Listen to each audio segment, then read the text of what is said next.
Hey there, guys. Alright, today we are back with some more overly sarcastic productions. This time, we are back with Miscellaneous Myths.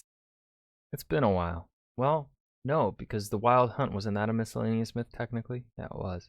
Anyways, back to regular Miscellaneous Myths, because we did a whole month of their Halloween specials. This time, Hu Yi and Chang'E? No, it'd be Chang'E. Because I know why I makes the yi sound. I think e just makes the sound. Chang'E? No, that doesn't seem right. Hopefully, Red tells us what the proper pronunciation there is, because I have no clue. Before we dive in, though, make sure you go and check out the links in the description box below. Did I already say this? I can't remember. Before we dive in, make sure you go and check out the links in the description box below. I would love it if you join the Discord and follow me over at Twitch. If I said that like 3 times, I do not apologize. This is a wonderful start to a video. Let's go ahead and dive right in. Okay, who here would become immortal given the chance? It's actually a pretty tricky question, even if we're working from a simple vanilla version of immortality where you stay young and hot forever. And while we're assuming we stay young and hot forever. Tricky question, even if we're working from a simple vanilla version of immortality where you stay young and hot forever. Okay, so we are gonna work from that where we stay young and hot forever. I would definitely take it. I mean, yes, will I be losing loved ones every 80 often? Yes. Yes, I would. But also right now I don't have any. Oh man. I would find ways to keep my friends immortal. That's what matters. I would discover the key to immortality through my own accomplishment. By me just being granted immortality, I would then seek it out. I would seek it out so I could give it to a few others. Only a few, not many. And then we would rule the world and play D&D every Friday. And I would probably just be writing stories. Yes. Yes, that's how it would be. Be beautiful. And while many great heroes pursue immortality, usually they either fail to get it, or it goes completely unremarked on in the narrative, or getting it kicks off a happily ever after where we never address any potential negative consequences. I don't actually know of that many stories where immortality is the end goal, but it's also framed in any kind of ambiguous or tragic light, except for one. The tragic tale of Hu Yi and Chang'E, also known as why the It is Chang'E. Chinese lunar exploration program keeps naming its probes after this one girl. Also, as always, my pronunciation sucks. I apologize in advance. I promise you this hurts me a lot more than it hurts you. So so maybe it's not the proper pronunciation. Fuck. old friend the Jade Emperor has 10 unruly sons, and one day, presumably for the sheer punnage of it all, they all decide to turn into 10 literal suns and start scorching the earth en masse. This obviously has detrimental effects on the quality of life for humanity overall. And after trying and failing to parent his kids, you boys get down at once.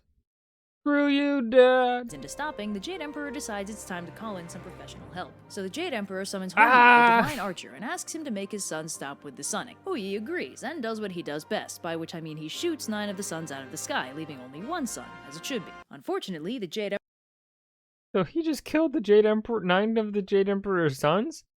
Look, I don't know what you were expecting. Emperor is shocked I tell you, that the arrow guy he commissioned to shoot arrows shot arrows at the people he pointed him at, and as punishment he exiles Hu Yi and his wife Chang'E to Earth, stripping them of their divinity and rendering them fully mortal. The couple doesn't take this very well. Well, shoot. I'd better go find us something to eat. Sniff. Mortal life is unsurprisingly really hard, even for a skilled archer like Hu Yi who doesn't have much trouble hunting. And to make matters worse, Sweet, a monkey! Crack! Oh, it's just a monkey-shaped rock. Take me back! Chang'E is extra bummed and grumpy because she really didn't do anything to deserve this punishment. To make matters worse, they're both— How are you feeling? Like the specter of death is giving me a back massage. Eeh. Same. increasingly dreading the specter of their own mortality, something neither of them were prepared for, having both been immortal gods. So Hu Yi is determined to find a way to regain their immortality, and embarks on, what else, an epic quest to the mountains of Kunlun to seek the elixir of immortality from the Queen Mother of the West, who presumably lives 2 doors down from wherever they trained Iron Fist. So Hu Yi calls on the last of his divine mojo to overcome the trials to reach Kunlun, and when he finally arrives, the Nice. Hey, don't just chug it. Queen Mother is sympathetic to his situation and gives him a small box containing the elixir of immortality. She tells him that it contains This baby is good for 2 regular doses or 1 full god dose. Choose why. What the fuck? What's the difference between a regular and a full god dose? Enough immortality juice to make 2 people regular immortal or 1 person full-on god immortal. So he and Chang'e are gonna have to split it if they don't want to wind up separated. And she warns him that the peaches And if you waste it, I can't get you more. it's made from only grow every 6,000 years, so if he screws this up, he's lost his shot for good. Now, while Hui is cool with this discount immortality, Chang'e misses her divinity and isn't willing to settle for 50%. Instead, when Hui returns with the elixir, she downs the whole thing and becomes a full-on. Okay, first of all, rude, but worth. Chang'e, your husband's gonna die now, dude. Not worth it. Like that's y'all were immortal together, married in immortality together. Goddess again. But the problem Exile is exile. I don't make the rules. Yes, you do. Oh yeah, I do.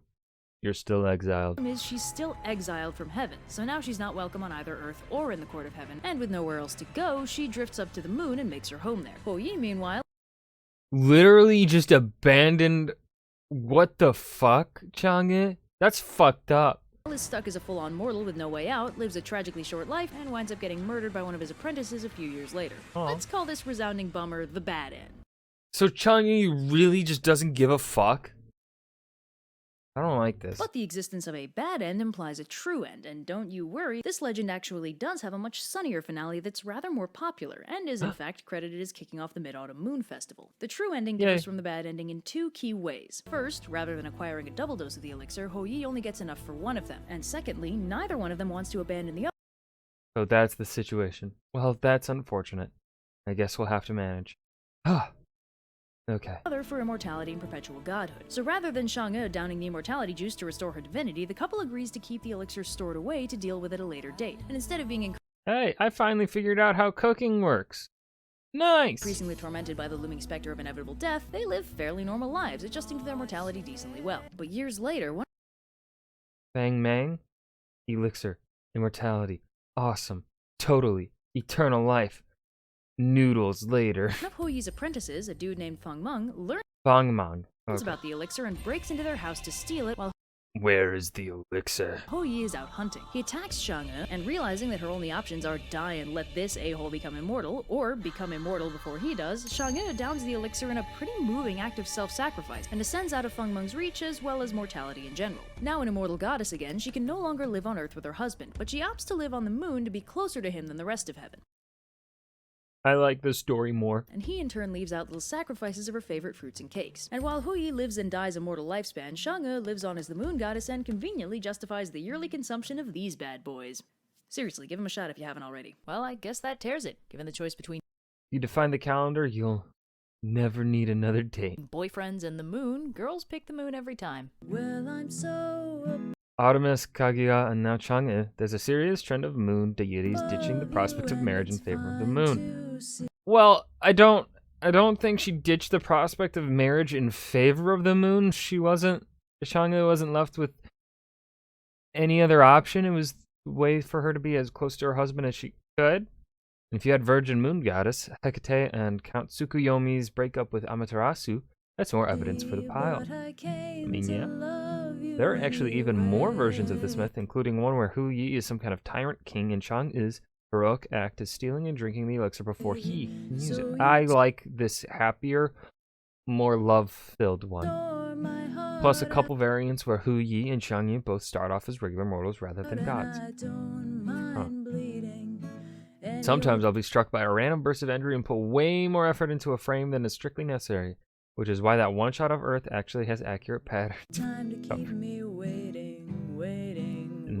Alright. This was a good one. I really liked that happy ending one. Well, it still wasn't a happy ending. It was still pretty depressing because, you know, Hu Yi still died and didn't get to be with his loved one. But Chang'e, wasn't a dick. He did it out of self-sacrifice this time, which I commend. I wouldn't do it. Well, either die or become immortal. I probably would have done it. But not out of really much self-sacrifice. I'm selfish. Anyways, I should shut up. That was Miscellaneous Myths, Hu Yi, and Chang'E. I hope you guys enjoyed. Remember to hit that like button and subscribe for more. And I will see you guys in the next video. Peace.